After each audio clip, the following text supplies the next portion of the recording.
आपण आजच्या या दिवसामध्ये ज्ञानेश्वरी आराधनेच्या पुढच्या भागाकडे वळणार आहोत, ज्याच्यामध्ये आपण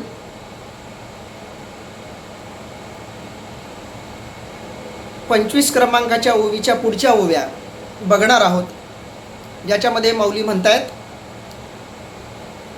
का तीर्थे जिये त्रिभुवनी तिये घडती समुद्रावगाहनी ना तरी अमृत रसा स्वादनी रस सकळ. कालच्या विवेचनापर्यंत आपण बघितलं होतं की ज्ञानोबाराय आपल्या सद्गुरूचं वर्णन करताना म्हणतायत की सद्गुरूच्या ठिकाणी नमन केल्यानंतर सगळ्या गोष्टी सहजपणे प्राप्त होतात. त्या पद्धतीनं ज्या पद्धतीनं एखाद्या झाडाच्या मुळांना पाणी दिल्यानंतर त्या झाडांच्या पानांना आणि खोडांनासुद्धा फांद्यांनासुद्धा आपोआप जीवनरस पोहोचतो, अगदी तसंच एकदा सद्गुरूला आपण नमन केलं की सगळ्या गोष्टी आपल्याला सहज प्राप्त होतात, असं माऊली म्हणतायत.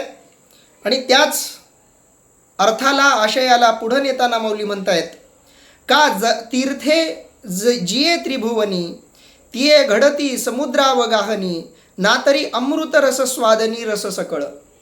या ओवीमध्ये माऊलींनी आपला सिद्धांत स्पष्ट करण्यासाठी पुन्हा दोन दृष्टांत दिलेले आहेत. त्या दोन दृष्टांतांचं आपण चिंतन करू.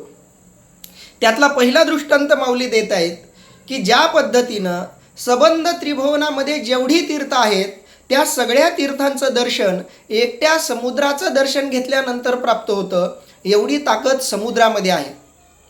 आता या गोष्टीचंही आपण स्वतंत्रपणे चिंतन करू शकतो की समुद्रामध्ये आपण जर स्नान केलं तर जगातल्या सगळ्या नद्यांमध्ये स्नान केल्याचं पुण्य आपल्याला मिळतं. का मिळतं तर त्याचं शास्त्रीय कारण असं आहे की सगळ्या नद्या ह्या शेवटी समुद्रालाच येऊन मिळतात आणि म्हणून समुद्रामध्ये सगळ्या नद्यांचा सार सामावलेला आहे.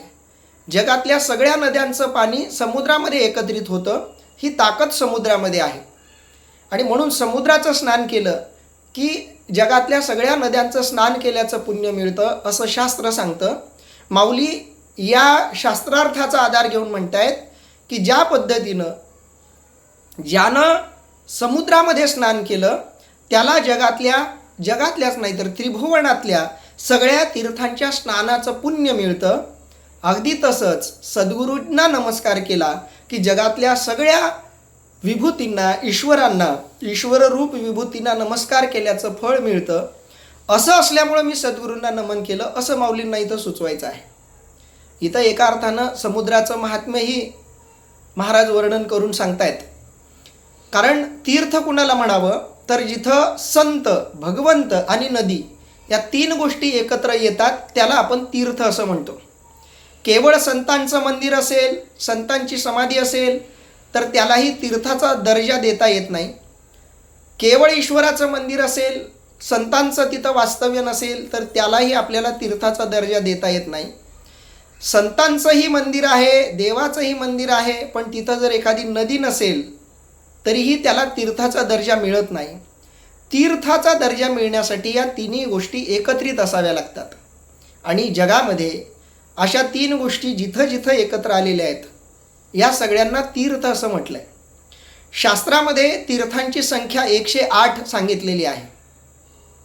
सगळे तीर्थ मिळून धर्मशास्त्र जी प्रमाण मानतं ती तीर्थ 108 आहेत. आणि म्हणून वारकऱ्यांच्या गळ्यामध्ये जी माळ असते ती माळसुद्धा 108 मण्यांची असते.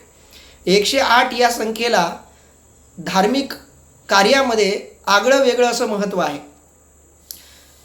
ज्ञानोबारांच्या हरिपाठामध्ये सुद्धा हरी हा शब्द 108 वेळा आलेला आहे, असं हरिपाठाच्या अभ्यासकांनी सुद्धा म्हटलेलं आहे. 108 ही संख्या अनेक अर्थानं महत्त्वाची आहे. धार्मिक कार्यामध्ये सुद्धा वेगवेगळ्या गोष्टी जेव्हा आपण ईश्वराला अर्पण करतो तेव्हा बऱ्याचदा त्यांची संख्या 108 इतकी ठेवली जाते. म्हणून 108 या संख्येला आगळं वेगळं असं महत्त्व आहे. आणि या 108 तीर्थांचं स्नान केल्याचं पुण्य जर एकाच वेळी मिळवायचं असेल, कारण माणसाला एकाच आयुष्यामध्ये 108 तीर्थांचं भ्रमण करण्याचं पुण्य मिळणं ही गोष्ट तशी दुर्लभ आणि अवघड आहे. अशक्य नसली तरी बरीचशी अवघड आहे. पण आपण जर समुद्राचं स्नान केलं तर आपल्याला या तीर्थांचं स्नान